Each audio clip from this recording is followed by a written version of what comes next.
नमस्कार, आपके साथ मैं हूं गौरव अग्रवाल। आप देख रहे हैं अड़ी। नतीजों के एक हफ्ते बाद संघ प्रमुख मोहन भागवत ने कहा, चुनाव प्रचार में मर्यादा का पालन नहीं हुआ। जो अहंकार नहीं करता वही सेवक कहलाने का अधिकारी है।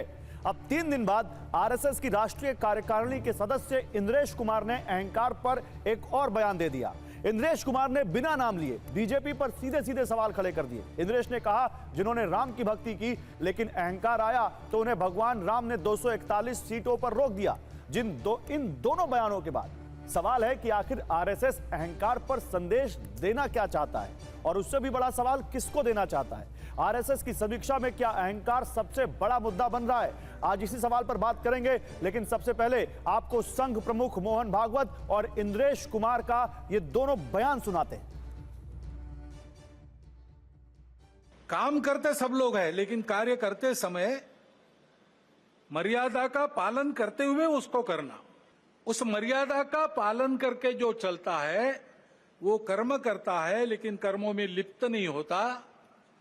उसमें अहंकार नहीं आता कि मैंने किया, और वही सेवक कहलाने का अधिकारी रहता है। जिन्होंने राम की भक्ति की पर धीरे धीरे अहंकार आ गया, उस पार्टी को सबसे बड़ी पार्टी घोषित कर दिया, और उसका और जो पूरा उसको मत मिलना चाहिए, जो शक्ति मिलनी चाहिए, वो भगवान ने अहंकार के कारण रोका। अहंकार आया, उसको 241 पर रोक दिया, पर सबसे बड़ी बना दी। जिनके अंदर राम की अनास्था थी, अश्रद्धा थी, और उनको सबको मिलकर 234 पर रोक दिया। कहा, तुम्हारी अनास्था का यही दंड तुम्हें है कि तुम सफल नहीं हो सकते। तो सुना आपने, और अब मेरे साथ इस पर बात करने के लिए प्रोफेसर संगीत रागी हैं, दिल्ली यूनिवर्सिटी के प्रोफेसर। मनोज यादव होंगे हमारे साथ, प्रवक्ता समाजवादी पार्टी। समीर चौगावकर हैं, वरिष्ठ पत्रकार। अतुल लोंढे पाटिल हैं, कांग्रेस पार्टी के प्रवक्ता। आप सभी का स्वागत है। संगीत जी, शुरुआत आपसे करते हैं। संगीत जी, मुझे ये बताइए, पहले मोहन भागवत जी और उसके बाद अब इंद्रेश कुमार, ये किस अहंकार की बात हो रही है और इंद्रेश किसको संदेश दे रहे हैं? देखिए, सबसे पहली बात तो कि इंद्रेश जी के बयान को हमको राष्ट्रीय स्वयंसेवक संघ का आधिकारिक बयान के तौर पर नहीं मानना चाहिए। वो राष्ट्रीय स्वयंसेवक संघ में किसी बहुत बड़ी जिम्मेदारी का पद नहीं है। उनके जिम्मे जो है वो राष्ट्रीय मुस्लिम मंच है, जिसका वो काम देखते हैं, मुसलमानों के बीच में वो काम देखते हैं। और मज़ेदार बात है कि इस चुनाव में ऐसी अपेक्षा की जाती थी कि चूँकि भारतीय जनता पार्टी की सरकार ने मुसलमानों के लिए घर को हो, नल जल हो, या जितनी भी कार्यक्रम थे उनमें बहुत वो बेनिफिशियरी रहा है, इसलिए उनका वोट पड़ेगा। मज़ेदार बात है, मुसलमानों का वोट 1% से भी नीचे रहा है इस चुनाव के अंतर्गत। तो उनके बयान को विशेष रूप से बहुत ज़्यादा तवज्जो देने की आवश्यकता नहीं है। रही बात राष्ट्रीय स्वयंसेवक संघ के परम पूजनीय सरसंघ चालक जी की, तो उनकी बात एक अपने आप में घोष वाक्य है, और वो कभी भी व्यक्तिगत टिप्पणी या किसी संगठन के बारे में वो टिप्पणी तो बिल्कुल ही नहीं करते हैं। वह एक राष्ट्रीय संबोधन होता है, स्वयंसेवकों के लिए संबोधन होता है, साथ साथ सभी के लिए वो एक प्रकार का आप कह सकते हैं कि वो एक परिप्रेक्ष्य है, वो एक अप्रोच है, और उसके आईने में आप अपना मूल्यांकन कर सकते हैं। तो आप इंद्रेश कुमार जी की पूरी बात नहीं मान रहे हैं या आधी बात मान रहे हैं? क्योंकि एक तरफ उन्होंने कहा कि 241 वालों को, अहंकार वालों को 241 पे रोक दिया, और जो भगवान राम के भक्त नहीं थे उनको पूरा मिला के भी उस पार्टी से बाहर नहीं जाने दिया। मैं पूरी बयान को ही इसको मैं देख रहा हूँ कि इसे कोई वो निरर्थक बयान है। पूरा बयान निरर्थक है। मैं पूरा तो चलिए फिर अतुल लोंढे पाटिल, आपको तो खुश होना चाहिए। संघ से जुड़े बातों पर जो ज्यादा मीडिया में अपनी बात रखते हैं यहाँ पर संगीत जी, वो तो ये कह रहे हैं कि पूरी बात ही निरर्थक है। तो आधी बात जिस पर आप भरोसा करते हैं वो भी निरर्थक है, और आधी बात जिसको आप नहीं मानते कि भाई हम भगवान राम के भक्त नहीं है, ऐसा वो कोई नहीं कह सकता, वो भी यहाँ पे कह रहे हैं कि निरर्थक है। नहीं, एक मिनट, संगीत रागी जी, जरा अतुल लोंढे पाटिल का वक्त है, वो बोल रहे। ऐसा है कि संगीत रागी जी आरएसएस को चाहते हैं या उनकी पहली मोहब्बत बीजेपी है, बाद में आरएसएस है, ये उनका व्यक्तिगत प्रश्न है। मैं व्यक्तिगत प्रश्नों पर जवाब नहीं देता, लेकिन मैं इतना जानता हूँ, इंद्रेश कुमार जी महत्वपूर्ण पदाधिकारी नहीं है, लेकिन महत्वपूर्ण व्यक्ति है आरएसएस के महकमे में।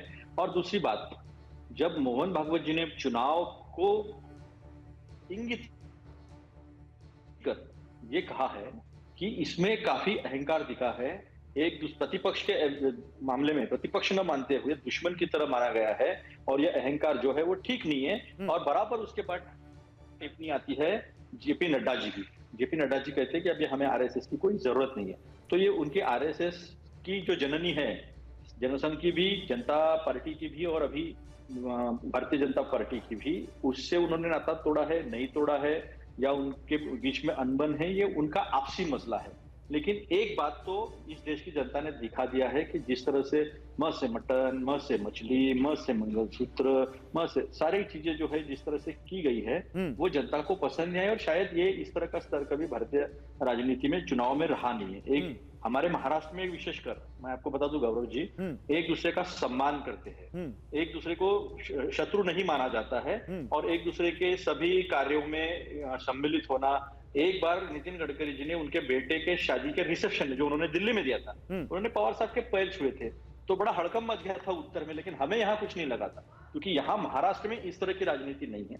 तो उसे खराब करने का काम महाराष्ट्र में भी किया गया है, उसे खराब करने का काम देश में भी किया गया है। और सर्वसम्मिलित टिप्पणी, सर्वकष टिप्पणी है, अगर संगीत जी ऐसा कहते हैं, सर्वकष टिप्पणी है, तो फिर टिप्पणी ये सर्वकष में हुई है। और सर्वकष के नेतृत्व कौन कर रहे थे? तो देश के प्रधानमंत्री मोदी जी कर रहे थे। नहीं, तो उन्होंने और भी कुछ बातें कही हैं। अगर आप उनकी ये बात मानते हैं तो मैं आगे आपसे पूछूंगा। उन्होंने कुछ और बातें भी कही हैं, मैं उस पर भी आपकी टिप्पणी लूंगा। अगर आप इंद्रेश कुमार की ये बात मानते हैं तो इंद्रेश कुमार ने यह भी कहा कि जो भगवान राम के भक्त नहीं, भगवान राम ने उनको मिलाकर भी उस पार्टी से आगे नहीं जाने दिया।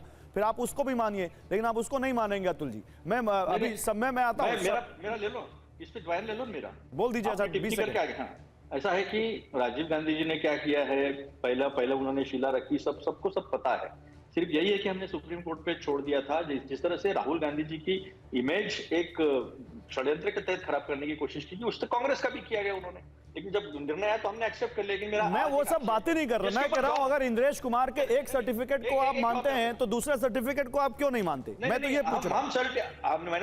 मैंने तो स्पष्ट तरीके से कहा है कि आरएसएस और बीजेपी में अगर अनबन है तो उनका अंदरूनी मामला है। मैंने ओवरऑल टिप्पणी की है, लेकिन एक टिप्पणी हिंदुस्तान अवामी लीग के जतिन राम मांझी जी ने जो प्रभु रामचंद्र जी के बारे में जो कहा है, पूरे रामायण के बारे में कहा है, उसके बावजूद अगर उनको मंत्री पद मिलता है तो उसका जवाब भाजपा ने देना चाहिए। ठीक है, समीर चौगावकर, आप भी संघ को बहुत करीब से जानते हैं, आप बीजेपी को बहुत करीब से जानते हैं, आप देश की राजनीति को बहुत करीब से जानते हैं। मुझे ये बताइए, जो 2-3 दिन में ये संघ से जुड़े बड़े पदाधिकारियों का और खुद सरसंघ चालक का जो बयान आया, क्या ये कुछ इशारा करता है? इसमें कोई संदेश छिपा है? आप इसको डिकोड कर पा रहे हैं? देखिए, संघ प्रमुख बेसिकली अगर आप देखोगे तो परम पूज्य मोहन भागवत जी का जो संबोधन होता है वो बेसिकली विजयादशमी के दिन होता है, दशहरे के दिन जिस दिन संघ की स्थापना हुई थी। और उसके अलावा संघ प्रमुख कभी कभी अपनी बौद्धिक देते हैं। जब तृतीय संघ शिक्षा वर्ग का नागपुर का कार्यक्रम था और यही प्रशिक्षण वर्ग के कार्यक्रम समय वो देश के स्वयंसेवक, जो भावी स्वयंसेवक बनकर निकलेंगे, प्रचारक बनकर निकलेंगे, उनको संबोधित कर रहे थे। जब संघ प्रमुख बौद्धिक देते हैं तो वो स्वयंसेवकों को भी संबोधित करते हैं, वो संघ के वरिष्ठ पदाधिकारियों को भी संबोधित करते हैं, वो देश और समाज को भी संदेश देने की करते हैं और वो राजनीतिक वातावरण में भी अपनी बात रखने की कोशिश करते हैं। क्योंकि अभी लोकसभा चुनाव खत्म हुए थे, ताजा चुनाव परिणाम आया हुआ था, उस परिप्रेक्ष्य में मोहन भागवत जी ने अपना विचार रखा और वो किसी एक पार्टी के लिए नहीं था, वो देश के राजनीतिक वातावरण को लेकर उन्होंने संघ के स्वयंसेवकों को संदेश देने का काम किया है। अब इसमें से लोग अलग अलग अंदाज निकाल रहे हैं कि भारतीय जनता पार्टी से नाराज है, नरेंद्र मोदी से नाराज है, इसके खिलाफ उन्होंने बयान दिया। नहीं तो वो क्या कह रहे हैं, वो अहंकार सेवक में नहीं हो सकता। तो सेवक तो आप मानते हैं कि बीजेपी में ही है, या सेवक आप मानते हैं कि आरएसएस से जुड़े हुए हैं? तो ओवरऑल एक भारतीय राजनीति को देख के उन्होंने एक संदर्भ में एक बयान दिया था। अब उसमें से लोग अपना एक स्वार्थ निकालकर किसी को टारगेट करने की कोशिश कर रहे हैं। मुझे लग रहा है उनके बयान को एक बड़े परिप्रेक्ष्य में देखना चाहिए जो उन्होंने समाज के अंदर दिया है, और इसमें कोई दो राय कि उन्होंने जो बयान दिया है वो सभी पार्टी को गंभीरता से लेना चाहिए। सिर्फ ये क्यों माना जाता है कि भारतीय जनता पार्टी के लिए उन्होंने कहा है? क्योंकि बीजेपी आरएसएस से जुड़ी हुई है सर, क्योंकि कांग्रेस तो आरएसएस से जुड़ी हुई है नहीं, क्योंकि दूसरी पार्टियां तो आरएसएस से जुड़ी हुई है नहीं, इसलिए उस बयान को बीजेपी से जोड़ा जा रहा है। मैं समीर, मैं आ रहा हूं, एक मिनट समीर जी, देश के राजनीतिक वातावरण पे बोला है उन्होंने, किसी भी राजनीति का नाम नहीं लिया। क्या उन्होंने भारतीय जनता पार्टी का जिक्र? तो इंद्रेश कुमार ने भी क्या जो बोला वो भी उसके बावजूद आपको समझ में नहीं आ रहा कि किसके लिए बोला? भैया मनोज यादव जी, आप बताइए, आपको क्या समझ में आ रहा है? इंद्रेश जी ने जो बोला उसमें आपको क्या दिखता है? ये हम सभी को क्या समझ में आ रहा है, पूरे देश को समझ में आना चाहिए। और जो बोला है उनका बयान, आप जैसे संस्थान और देश भर के संस्थान चला रहे हैं, कुछ स्वघोषित वैचारिक लोग ये कह रहे हैं कि हम तो जानते ही नहीं। हम ये समझते हैं कि आपका मंच और पूरे देश में लोग जो जानते हैं। अब आरएसएस प्रमुख ने क्या कहा उनको कौन नहीं जानता? हम उनके किसी विचारधारा से संबद्ध नहीं हो रहे। 1925 से जब से उनकी विचारधारा है मनुवाद की, हम उसके सख्त खिलाफ हैं। हम तो मानवता के, संवैधानिक समाजवाद के, समता के हम पक्षधर हैं। लेकिन जो उन्होंने मणिपुर पर सवाल जो उन्होंने खड़े किए, क्या मणिपुर को कौन नहीं जानता है? जिस देश के प्रधानमंत्री पूरी दुनिया में घूमते हों और जो मणिपुर विगत 1 साल से ज़्यादा हो गया, 3 मई 2023 से वहाँ पर अनरेस्ट है और डबल इंजन की सरकार है, जहाँ पर हमारे देश के सरहदों की सुरक्षा करने वाली घरों के बहन बेटियों को नंगा घुमाया गया, और वहीं की रिपोर्ट है, वहाँ के मुख्यमंत्री की रिपोर्ट है कि उस तरह की हजारों घटनाएं हैं जो हमारे आपके दृष्टि में और हम सोशल मीडिया पर या कहीं नहीं आ पाई। तो इतनी भयावह स्थिति का आप आकलन नहीं कर पाते। नहीं, मैं तो मोहन भागवत से ज्यादा मैं उस बयान के बारे में आप बोलिएगा, मैं तो पूछ रहा हूं। इंद्रेश कुमार ने 2 बयान दिए। एक बयान उन्होंने दिया है उस पार्टी के लिए जिसको 240 सीटें मिली हैं, एक बयान दिया है उन्होंने उस संगठन के लिए, जो उस गठबंधन के लिए जो मिलकर भी 240 को पार नहीं कर पाया। आप इन दोनों बयानों को कैसे देखते हैं, मैं तो ये पूछ रहा हूं। मैं दोनों बयानों को मैं ही नहीं, सब लोग देख रहे हैं। वो जो गांव में एक सहज कहावत है कि आधा कहे मर्द समझे पूरा कहे बैल समझे, तो वो अब उसमें कहने को क्या बाकी रह गया। उन्होंने कहा तो आप ये मानते हैं कि उन्होंने आपके गठबंधन के लिए जो टिप्पणी की है मनोज जी, वो भी सही है? मतलब आप आम लोग भगवान राम के भक्त नहीं हैं? अरे हमसे ज्यादा भक्त कौन है? मर्यादा पुरुषोत्तम पौराणिक राम ने अयोध्या की सीट समाजवादियों को दी है, उस पर भारतीय जनता पार्टी के पोषित गुंडे अभद्र उस दलित के एक बेटा पर सवाल खड़े कर रहे हैं। उनसे पूछिए ना, हमारे अंदर तो मर्यादा पुरुषोत्तम। मैं तो यही पूछ रहा हूं, आप और अतुल जी दोनों लोग आधी टिप्पणी मान रहे हैं, आधी टिप्पणी नहीं मान रहे। या तो इधर होगा या तो उधर होगा।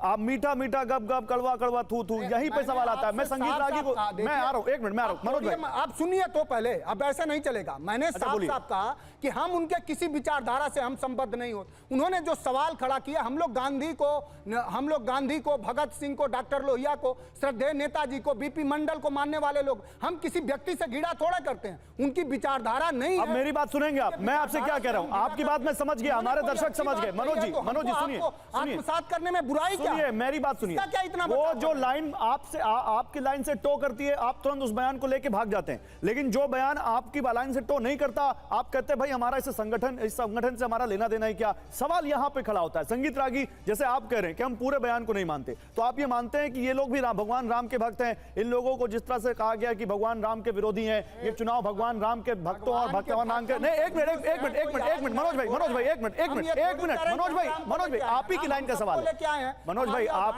ही की लाइन का सवाल है। एक मिनट सुनिए तो, कब से हम इनके मनोज भाई सुनिए तो, आप ही की लाइन का सवाल है। भक्त हो जाएंगे। अरे आप जो बोल रहे हैं उसी को उठाया मैंने। मैं कह रहा हूं संगीत रागी से, जो उनका नियमबद्ध जीवन है उसको हम लोग जीते हैं। ओके, मैं वही तो कह रहा हूं। ठीक है, वही मैं संगीत रागी से पूछ रहा हूं। संगीत रागी जी, संगीत जी मेरा गोली नहीं चलाते। संगीत जी मेरा एक सवाल, 1 मिनट समीर जी, अभी ऐसे नहीं। संगीत जी मेरा सवाल यह है कि या तो आप कह दीजिए कि आपने जैसे कहा कि इंद्रेश कुमार जी के पूरे बयान को हम नहीं मानते, तो उसमें जो भगवान राम के भक्त नहीं है, भगवान राम के विरोधी हैं जो वो कह रहे हैं, आप वो भी नहीं मानते। चुनाव में जिस तरह से कहा गया कि चुनाव भगवान राम के भक्तों और विरोधियों के बीच है, वो भी गलत कहा गया। देखिए जो मैंने कहा, पहली बात तो मोहन भागवत जी का बयान वो एक दर्पण की तरह है। जो भी उसमें जाएगा, उसके सामने खड़ा होगा, उसको अपनी तस्वीर नज़र आ जाएगी कि वो कहाँ पर खड़ा है। वो चाहे वो राष्ट्रीय स्वयंसेवक संघ का व्यक्ति हो, चाहे वो मुलायम सिंह यादव की पार्टी का हो, चाहे वो भारतीय राष्ट्रीय कांग्रेस पार्टी का हो, जो भी समाज जीवन में है वो जाकर के उसमें अपनी तस्वीर आकलन कर सकता है। दूसरी बात, जहाँ तक इनकी बात आप कर रहे हैं, तो मैं इंद्रेश जी के बयान को लेकर के सिर्फ इतना कह रहा हूँ कि वो बहुत ही हल्की टिप्पणी है, उस टीम को बहुत गंभीरता से लेने की आवश्यकता नहीं है। तीसरी बात, राम भक्तों की बात हो गया है, तो ये सब कोई जानता है, पूरा देश जानता है कि राम भक्तों पर सिर्फ और सिर्फ मुसलमानों को वोट लाने के लिए किसने गोली चलाई थी। ये सब कोई जानता है कि अतीक अहमद और मुख्तार अंसारी को महिमा मंडित जिसको आप हल्की टिप्पणी कह रहे हैं, उसका कोई आधिकारिक खंडन नहीं। सूत्रों के मुताबिक तो खंडन आया है, कोई आधिकारिक खंडन नहीं है। सूत्रों के मुताबिक खंडन आया, लेकिन आधिकारिक खंडन नहीं आया उसका। मैंने आपसे फिर कहा है कि आधिकारिक खंडन हो या न खंडन हो, मैंने ये नहीं कहा है, मैंने सिर्फ एक विश्लेषण किया है, क्योंकि वो किसी भी जिम्मेदार पद पर राष्ट्रीय स्वयंसेवक संघ के नहीं हैं, वो राष्ट्रीय मुस्लिम मंच हैं। रादर ये सवाल ये होना चाहिए कि जिस राष्ट्रीय मुस्लिम मंच के लिए वो काम करते थे, 15 साल से काम कर रहे हैं, अहरनिश काम कर रहे हैं, वो मुसलमान समाज जो है वो भारतीय जनता पार्टी को वोट नहीं देता है। इतना काम होने के बावजूद भी वोट नहीं करता है। उसके लिए सोशल बेनिफिशियरी प्रोग्राम में वो बराबर का भागीदार है। 33% 36% बेनिफिशियरी मुस्लिम है, जबकि आबादी तो 14.6% ही है ना, लेकिन इसके बावजूद भी वो वोट नहीं करता है। तो क्या ऐसा कारण है? क्या वो समाज दीन के नाम पर वोट? क्या यही वो कारण है जिस वजह से उनको टिप्पणी करनी पड़ रही है? ये भी तो हो सकता है संगीत। नहीं, देखिए वो किस संदर्भ में टिप्पणी कर रहे थे, मुझे तो मैंने इसीलिए कहा कि वो बहुत ही हल्की टिप्पणी थी। देखिए, जब आप चुनाव में आप जाते हैं तो बहुत सारी ऐसी चीजें होती हैं, परमुटेशन, कॉम्बिनेशन, सोशल लेकिन कोएलिशन एक बहुत साथ- शानदार है। एक साथ- अखिलेश एक- यादव की एक- प्रशंसा एक- करनी पड़ेगी। एक आप बोलिए, आप बोलिए, एक मिनट बोल लीजिए, संगीत अरे बोल पूरी लीजिए, बात संगीत तो बोल कर लीजिए। लेने दीजिए। हाँ। अयोध्या के मामला में बहुत साफ था कि लल्लू सिंह के खिलाफ एक वातावरण था, और कहने के बावजूद भी उनको टिकट कंटिन्यू किया गया। सोशल कोएलिशन शानदार अखिलेश यादव ने अयोध्या के लिए किया, पासी समुदाय को लाए, यादव समुदाय उनके साथ एक मुश्त वोट कर रहा था, मुस्लिम एक मुश्त उनके साथ खड़े थे, ओबीसी का एक बहुत बड़ा वर्ग था वो भारतीय जनता पार्टी से छिटक करके समाजवादी पार्टी के साथ आया, और पूरा का पूरा जो है वातावरण जो है वहां का पूरा एक बदल करके रह गया। ऐसी स्थिति में हम ये कह दें कि राम भक्त और राम न भक्त के कारण हो, तो अयोध्या मथुरा में क्यों भारतीय जनता पार्टी जीत गई? राम और कृष्ण दोनों अलग अलग तो है नहीं, मथुरा में पार्टी जीत जाती है, अयोध्या में हार जाती है। हमको इसको प्रतीकों के संदर्भ में इन ठीक है, आपकी इस बात का जवाब अतुल लोंढे पाटिल देना चाहते हैं। ओके, समीर जी आ रहा हूं। समीर जी, अभी अतुल लोंढे पाटिल, फिर आप बोलिए। अतुल लोंढे पाटिल, ये बहुत दुर्भाग्यपूर्ण है कि जब हमने संविधान का मुद्दा उठाया था तो इन्होंने कहा कि इन्होंने झूठ फैलाया, लेकिन अभी संगीत रागी जी क्या कर रहे हैं? संगीत रागी जी एक विचारधारा को मानते हैं, उस विचारधारा में क्या यही सिखाया जाता है? ये वोट मुसलमान ने दिया है, ये वोट ओबीसी ने दिया है, ये वोट पासी ने दिया है, ये वोट दलित ने दिया है, ये वोट आदिवासी ने दिया है। अपने तो संविधान की पहली लाइन है, हम भारत के लोग, we the people of India. मैं देख रहा हूं कि बाज नहीं आ रहे। देश की जनता ने हिंदू मुसलमान जैसे मतभेदों पे और द्वेषपूर्ण प्रचार को ठुकरा दिया और विकास को उन्होंने करीब किया है। उसके बावजूद भी ये वोट जिहाद, हिंदू मुसलमान, ये क्यों किया जा रहा है? मामा के घर से पैसे लाके कर रहे हैं क्या? तो फिर आपके नेता राहुल गांधी ये क्यों बोलते हैं, एक मिनट रुकिए, तो फिर आपके नेता राहुल गांधी ये क्यों बोलते हैं कि देश में 90 सेक्रेटरीज में से केवल 3 ओबीसी हैं? फिर आपके नेता ये क्यों कहते हैं कि देश में पिछड़ों का कितना यहां पर रिप्रेजेंटेशन है? जब आप ये कहते हैं, आप जब आपको सूट करता है तब आप जातीय गणित ले आते हैं, और जब आपको सूट नहीं करता तब आप संविधान का प्रियम्बल सिखाने लगते हैं। सर नहीं गौरव जी, ऐसा नहीं, ये समझ की बात है। हम समझाइए, क्या रिप्रेजेंटेशन की समझाइए? बात कर नहीं, उसी संविधान में रिजर्वेशन क्यों दिया है फिर एससी एसटी को? अरे तो आप जब ये कह रहे हैं कि ये चुनाव में जाति बात करने लग गए, धर्म की बात करने लग गए, तो आपके नेता ने क्या कम बात की? सर नहीं, ये चुनाव में नहीं है, ये 90 साल से कर रहे हैं, 14 साल के बाद गौरव, उन्होंने एक बहुत ज्यादा छोटी सी किया 10 है। सेकंड की एक टिप्पणी है, गौरव। एक मिनट मैं आ रहा हूं संगीत जी, आपको मौका दूंगा। मुझे करने दीजिए, बाद में आप बात। हाँ बोलिए। ये बात है रिप्रेजेंटेशन की, ये बात है बराबरी का हक देने की, जो संविधान कहता है। संविधान के दायरे के बाहर हमने कभी भी कुछ नहीं कहा है। ये बात तब उठी है, बात एकदम तरीके से छुपाने की कोशिश हो रही है कि जेपी नड्डा जी ने ऐसा क्यों कहा कि अभी हम सक्षम हो गए, अभी हमको आरएसएस की जरूरत नहीं है। उसके बाद ये सारे बयान आए हैं। मणिपुर का बयान 1 साल बाद उठाया है मोहन भागवत जी ने। मेरा तो उनके ऊपर भी एक आक्षेप है कि आपने तभी क्यों नहीं उठाया? क्या वहां की महिलाएं मणिपुर भारत में नहीं मोहन जी, उसके बाद पहले भी बोल चुके हैं। समीर चौगावकर जवाब दे रहे हैं आपकी बात का। मैं संगीत जी आ रहा हूं। एक मिनट एक करके, अभी एक साथ नहीं, नो एक मिनट, एक साथ नहीं, एक करके। पहले संगीत रागी, फिर समीर चौगावकर, फिर मनोज यादव। संगीत रागी। गौरव जी, संविधान बदलने की बात की जाती है और संविधान समझने, इसी संविधान में भगवान राम का दरबार था, कुरुक्षेत्र में भगवान कृष्ण शिक्षा देते हुए थे, भगवान महावीर थे, भगवान महाबुद्ध थे। इन सारे तस्वीरों को, वो चित्र जो है वो संविधान से बाहर निकलने का दुष्कर्म और पाप किसने किया है? ये पाप जो है वो कांग्रेस पार्टी ने किया है, नेहरू जी के नेतृत्व में किया है। उसको जो है कांग्रेस की श्रीमती इंदिरा गांधी ने उसको किया, तो संविधान से हटाया तो आपने। सबसे 42वां संविधान संशोधन जिसे मिनी कॉन्स्टिट्यूशन कहा गया, सारे दुष्कर्म तो आपने वहां पर ला करके खड़ा किए, जिसे 44th amendment of the constitution से रेक्टिफाई किया गया। ये मत बोलिए आप आरक्षण के खिलाफ आप शुरू से खड़े थे। एक कमेटी की रिपोर्ट थी, आपने क्यों नहीं लागू किया था? ठीक है, इस पर अभी अतुल लोंढे पाटिल जवाब देंगे। लागू क्यों नहीं किया था? ये तो आपके ऊपर भी बहुत गंभीर टिप्पणी है। ठीक है, अतुल लोंढे पाटिल अभी रुकिए, अभी जवाब दीजिएगा। पहले समीर चौगावकर कुछ बोल रहे हैं और फिर मनोज यादव। समीर चौगावकर बोलिए। देखिए गौरव जी, मेरा ये कहना है कि संघ प्रमुख मोहन भागवत जी का जो बयान है, उस बयान की तुलना आप इंद्रेश जी के बयान से मत कीजिए, या मोहन जी के बयान से इंद्रेश जी के बयान को मत जोड़िए। संघ का अधिकृत बयान मोहन जी ने जो कहा है वो संघ का अधिकृत बयान है, अधिकृत बात हो सकती है। इंद्रेश जी किसी संघ के बड़े पद पर नहीं है, उनके पास कोई ऐसी जिम्मेदारी नहीं है कि उनके बयान को संघ का बयान माना जाए, और ये कोई जरूरी नहीं कि इंद्रेश जी जो बयान दे उसका खंडन संघ करे, क्योंकि वो किसी बड़े पद पर नहीं है। यह उनकी व्यक्तिगत राय हो सकती है, उन्हें व्यक्तिगत राय के रूप में लेना चाहिए, उसे संघ के बयान के रूप में आप मान्यता न दें, न उस बयान को संघ प्रमुख के बयान के बराबर लाकर खड़ा करने की कोशिश कीजिए। मुझे ये आपत्ति है, इंद्रेश जी का दिया हुआ बयान उनका निजी और व्यक्तिगत बयान है, उसमें बहुत अगर निजी बयान भी है समीर जी, अगर निजी बयान भी है तो एक स्वयंसेवक, एक राष्ट्रीय कार्यकारिणी का सदस्य अगर इस तरह के भावनाएं जाहिर कर रहा है तो जाहिर सी बात है कि संघ के अंदर कुछ तो है जो उनको बेचैन कर रहा है। मैं उस पर बात करूंगा, लेकिन पहले मनोज यादव। मनोज जी बोलिए। मैं आ रहा हूं समीर जी। किस तरह से आपने ये बात कहा कि क्यों जाति की बात करते हैं? जाति की बात ये होती है, आपने पूछा भी कि संविधान क्या, संविधान के प्रस्तावना में है साहब, प्रस्तावना में लिखा है कि हम सभी को प्रतिष्ठा और अवसर की समता मिलनी चाहिए, सभी को, सभी नागरिकों को। इसलिए बात होती है कि अरे मैंने इस रेफरेंस में नहीं पूछा सर, मैंने इस रेफरेंस में नहीं पूछा, मैंने जब उन्होंने दूसरे पर आरोप लगाया तब मैंने उस रेफरेंस में पूछा। आप समझ नहीं पाए मेरी बात। मंडल, अरे मैं पूरा समझ रहा हूँ, आप समझिए। मंडल कमीशन की बात समझ रहा हूँ। मैं पूछना चाहूंगा 1990 में जब मंडल कमीशन लागू हुआ तो कौन सी पार्टी थी जो कमंडल लेकर के निकल गई? मंडल कमीशन 10 साल की सरकार रही नरेंद्र मोदी जी की। मंडल कमीशन की 32 संस्तुतियों में से 2 संस्तुति सिर्फ लागू है,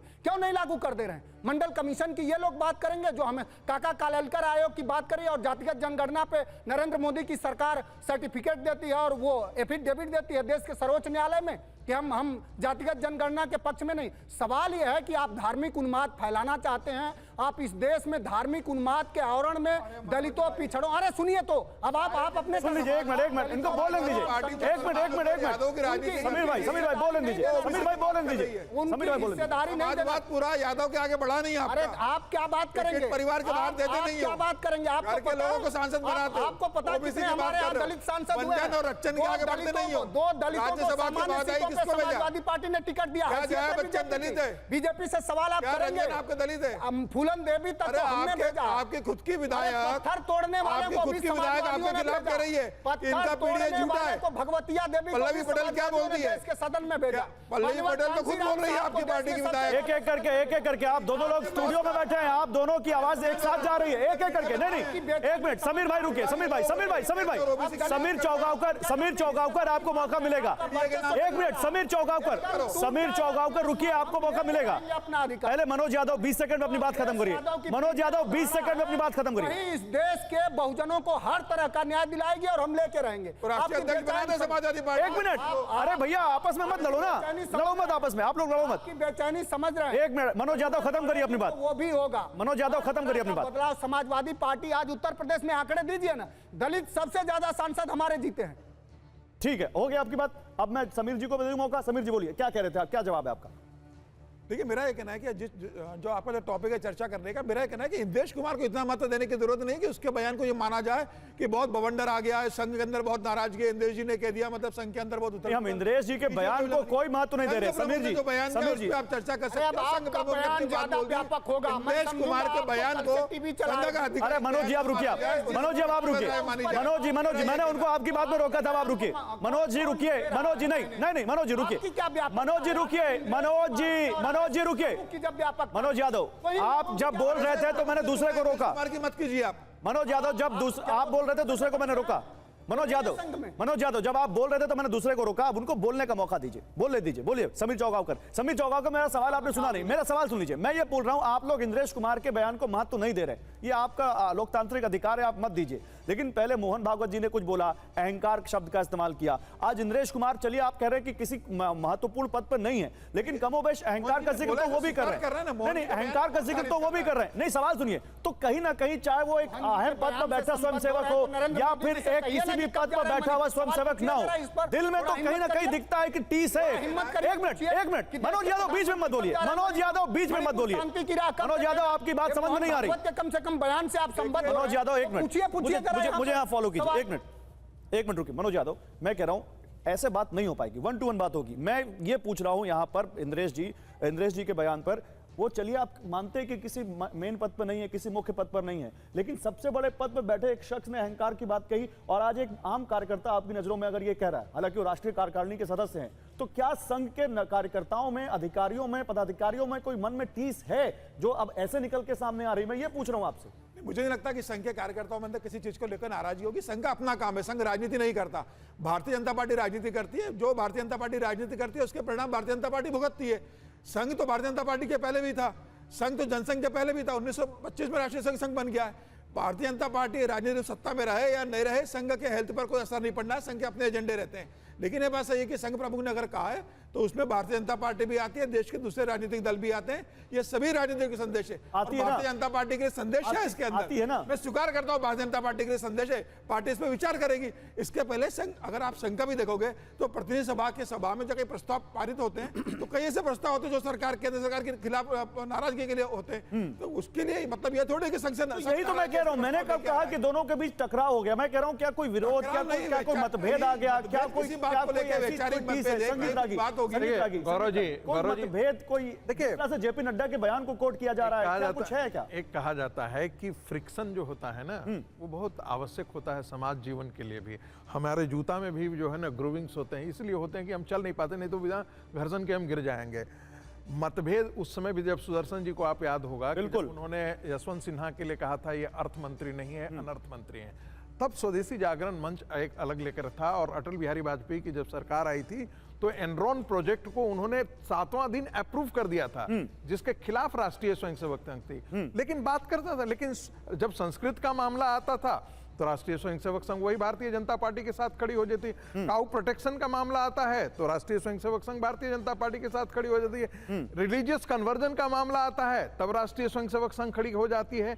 जहां तक आचार विचार का सवाल है तो ये बात तो हम लोग अपने संघ शिविर वर्ग में हमेशा बात करते हैं। ये प्रबोधन में राष्ट्रीय स्वयंसेवक संघ का कोई भी प्रचारक आता है तो यही बात करता है। जहां तक स्वयंसेवकों का टाइमिंग को लेकर सवाल उठ रहा है, टाइमिंग चुनाव के बाद आपको बयान आना मजेदार बात है, आपने बहुत अच्छा कहा। हाँ। टाइमिंग महत्वपूर्ण है। टाइमिंग इसलिए महत्वपूर्ण हो जाती है क्योंकि चुनाव इस समय हुआ। हाँ। संघ शिक्षा वर्ग इसी जून महीने में होती है और हर साल होती है। ओके। अब उसके कारण आप ये देखिए कि संघ जो है वो अपने कार्यक्रमों को भारतीय जनता पार्टी के चुनाव से कोई जोड़ करके नहीं रखती है। अच्छा, मैं एक बड़ी खबर आ रही है वो दिखाना चाहता हूं। देखिए एक बड़ी खबर आ रही है, दिखाइए पीसीआर जरा। इसी से जुड़ी हुई खबर है। केरल में 31 जुलाई से आरएसएस की एक समन्वय बैठक होनी है और इस बैठक में बीजेपी अध्यक्ष जेपी नड्डा भी शामिल होंगे। पलक्कड़ में 31 जुलाई से 2 अगस्त तक ये बैठक होगी। बैठक में संगठन मंत्री भी मौजूद रहेंगे। लोकसभा चुनाव के बाद ये पहली बैठक है। तो जो बात निकलकर सामने आ रही है, कई लोग इस बात का विश्लेषण कर रहे हैं कि क्या संघ प्रमुख ने या इंद्रेश कुमार ने कुछ बीजेपी को लेकर बात कही है। अब यहां पर एक बैठक हो रही है।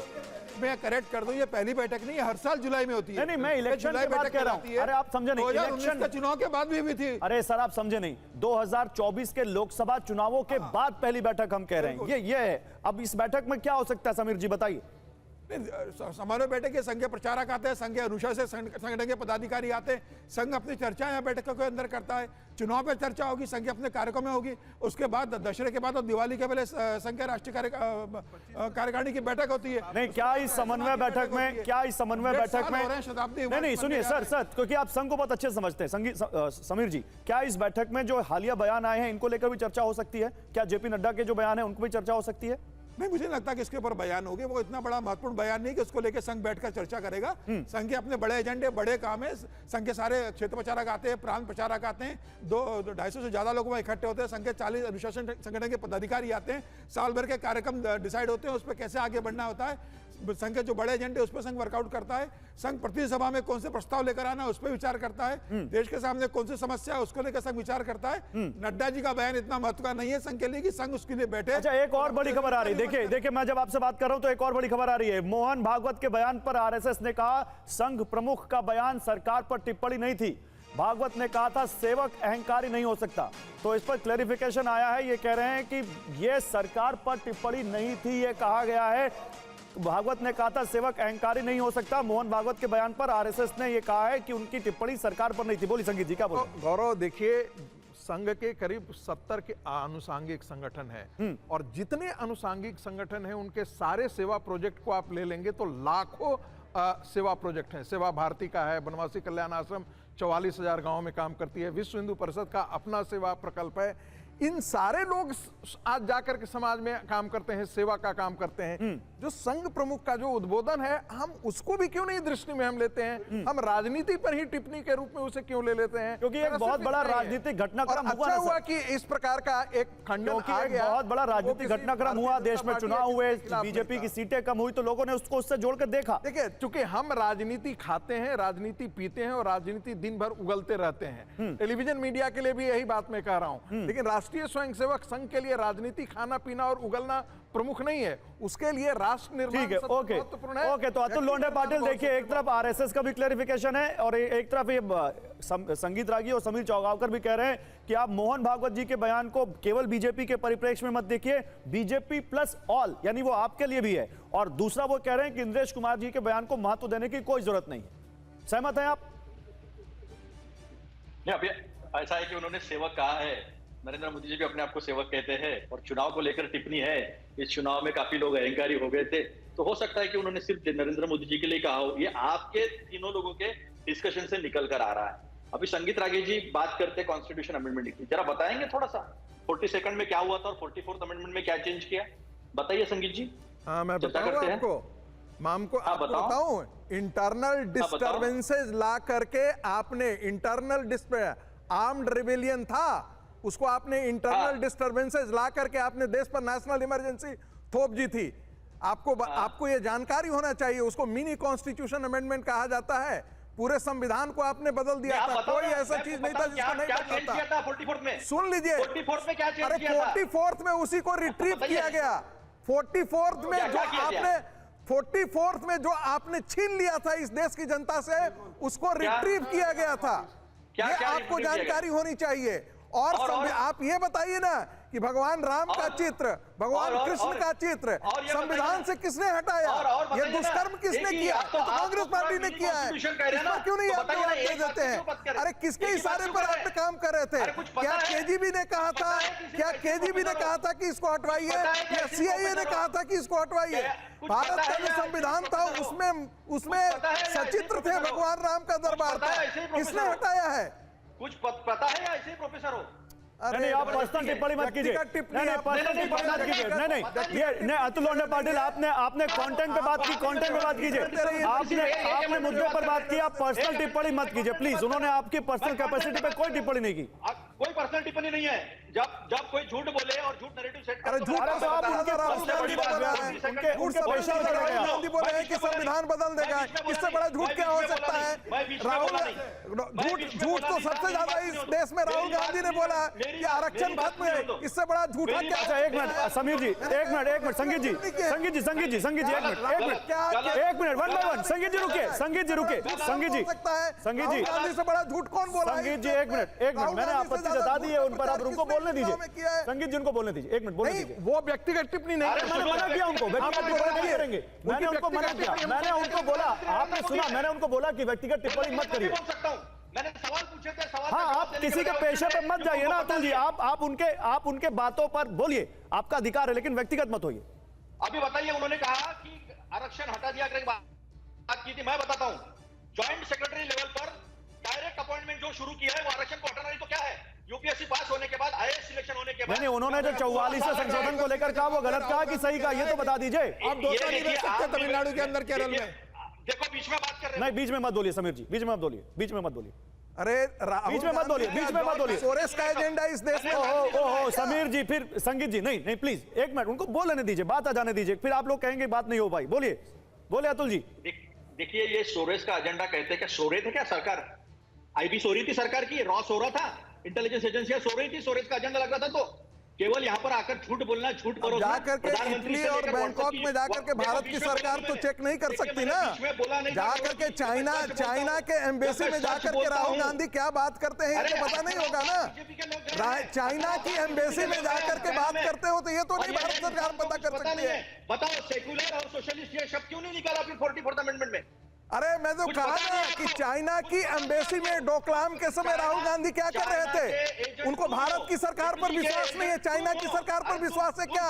कौन सा मेमोरेंडम ऑफ अंडरस्टैंडिंग साइन किया था राहुल गांधी ने चाइना के साथ? कौन सा मेमोरेंडम ऑफ अंडरस्टैंडिंग साइन किया था? जाकर के अमेरिका में जाते हैं राहुल गांधी तो गाली गलौज करते हैं, इस देश के हिंदुओं को गाली देते हैं। दक्षिण भारत में जाते हैं तो कहते हैं उत्तर भारत वाले निकम्मे हैं, उत्तर भारत वालों की मानसिक प्रक्रिया ठीक नहीं है। ये अब कौन एक बात मिनट, कर रहा है? अब संगीत राहुल गांधी की बातों को क्या गंभीरता से लिया जाए? होल्ड ऑन संगीत जी अभी डिबेट में समय कम है, मनोज जी को ही बोलना है, अपनी बात 20 सेकंड में पूरी कीजिए। अतुल जी क्या बोल रहे थे और मुद्दे पे बोलिए, कहां चले गए सोरोस पे? भाई मुद्दे पे बताइए क्या कह रहे थे आप? आप सहमत है कि नहीं सहमत है इस बात से कि मोहन भागवत जो कहा है, मोहन भागवत जी ने जो कहा है वो केवल बीजेपी के लिए नहीं सबके लिए? एक बात आप समझ लीजिए, मोहन भागवत जी से या आरएसएस से हमने कभी सलाह नहीं ली है, उनको कभी सलाह नहीं दी है। हाँ। सलाह लेना और सलाह देना ये बीजेपी का और आरएसएस का काम है। ठीक है। ये दोनों के बीच का है। और ये बार-बार चाइना का कहते हैं ना, तो 18 बार चाइना प्रोटेक्शन के मुद्दे पर चाइना के यहाँ क्यों गए सीखने के लिए, इसका भी जवाब देना चाहिए। जिन्होंने इटली से मुसोलिनी से चड्डी लाई थी, उससे बेल्ट लाया था, उससे टोपी लाई थी, उससे विचार लाए थे, इटली से इन्होंने ये क्या आप कैसे शब्दों का इस्तेमाल कर रहे हैं? ये कैसे शब्दों का इस्तेमाल कर रहे हैं आप? अतुल जी कैसे शब्दों का इस्तेमाल कर रहे हैं? आप तो अच्छे प्रवक्ता हैं, आप यही बात है, आप इतने अच्छे प्रवक्ता हैं और ऐसे शब्दों का इस्तेमाल कर रहे हैं, आपसे ये अपेक्षित नहीं है। कुंजी लेके आपसे एक मिनट, काऊ प्रोटेक्शन पर गुरु जी को कमेटी में रखा था, मिसेस गांधी ने रखा था, इनको जानकारी नहीं है। संगीत रागी जी जो है, ये संगीत रागी डिबेट नहीं करता है, ये केवल और केवल झूठ परोसता है। अरे तो आप उनको झूठ अगर लग रही है उनकी बातें तो आप बोले, लेकिन अब आप कर्ता पे आ गए। देखिए इसी बात पे आपत्ति है, तथ्य पे बात नहीं हो रही है। आप करता है वो और दूसरे शब्दों का इस्तेमाल कर रहे हैं। आप अतुल जी इतने अच्छे प्रवक्ता है, नहीं ऐसे शब्द शोभा नहीं देते। मैं मनोज यादव ओके अतुल जी रुकिए, हो गया। मनोज यादव, क्या आप इस बात से सहमत हैं कि जो कहा मोहन भागवत ने वो सारी पार्टियों के लिए था, और क्या आप उसमें से कोई टेक अवेज अपने लिए लेते हैं? देखिए हम लोग कोई भी अच्छी बात करता है देश में, हम लोग किसी विचारधारा से घृणा करते हैं, व्यक्ति से नहीं करते। हाँ। एक बात है, कोई किसी ने अगर अच्छी बात कही हो, लेकिन भारतीय जनता पार्टी का समूचा चरित्र कौन नहीं जानता साहब, कि गो सेवा का डफली पीटेंगे और गो हत्या करने वाली स्लाटर कंपनियों से 200 करोड़ रुपए का चंदा ले लेंगे। आज देश में 45 साल की भयंकर बेरोजगारी है, कौन नहीं जानता। मणिपुर के समस्या, अब मणिपुर पर उन्होंने बोल दिया सच, हालांकि देर से बोला, उन्होंने सरकार को बचाया है, क्योंकि भारतीय आरएसएस वो जानता है कि उसकी विचारधारा बची रहनी चाहिए, वो तो जब चाहेगा तब नरेंद्र मोदी जैसे लोगों को आप समीर चौगांवकर आरएसएस को ये भी पूछना चाहिए कि एनटीए का पेपर जो समीर चौगांवकर 20 सेकंड आपके पास, बोलिए जल्दी से। मनोज जी रुकिए, जो समीर चौगांवकर 20 सेकंड बोलिए, बोलना शुरू कीजिए सर। क्या हो रहा, बहुत सारे सवाल। समीर चौगांवकर आपसे बात हो रही है, बोलना शुरू कीजिए। वो बहुत तरह से जुड़ता है, तो ये कौन? समीर चौगांवकर बोलना शुरू कीजिए, बोलना है कि नहीं आपको? पोल पर बयान दे करके कौन नेता बोलिए बोलिए, अब रुकिए मनोज जी रुकिए। सत्ता का कौन व्यक्ति एक पोल पे पैसे कमा रहा था? मनोज एक मिनट, अरे समय खत्म हो जाएगा, आप ही बोलते रहेंगे। समीर जी बोलिए, डूब गया, रुकिए किसकी है? समीर जी बोलना है आपको कुछ? और एनटीए पे पूछिए ना, संघ का अधिकृत बयान आ गया है मोहन जी का बयान पर। एनटीए पे कल दिन भर मुझे लग रहा है कि जो विवाद चल रहा था उसके ऊपर संघ का बयान आ गया है कि संघ प्रमुख मोहन भागवत जी ने कहा है वो किसी भारतीय जनता पार्टी किसी राजनीतिक दल के लिए, उन्होंने अपने स्वयं से वो संबोधित करते हुए कहा। समय खत्म हो चुका है और समय खत्म हो चुका है, लेकिन जाने से पहले एक बड़ी खबर बता दूं मैं, अयोध्या में राम मंदिर की सुरक्षा बढ़ा दी गई है। बम की धमकी के बाद यह सुरक्षा बढ़ाई गई है। तो अयोध्या में राम मंदिर की सुरक्षा बढ़ाने की खबर है, बम की धमकी मिलने के बाद यह सुरक्षा वहां पर बढ़ाई गई है। यह जानकारी आ रही है, जो अपडेट होगा आप तक पहुंचाएंगे। फिलहाल बहुत शुक्रिया आप सभी मेहमानों का हमारे साथ जुड़ने के लिए, थैंक यू वेरी मच। अड़ी में बस इतना ही, एक छोटे से ब्रेक का वक्त है, तुरंत लौटते हैं।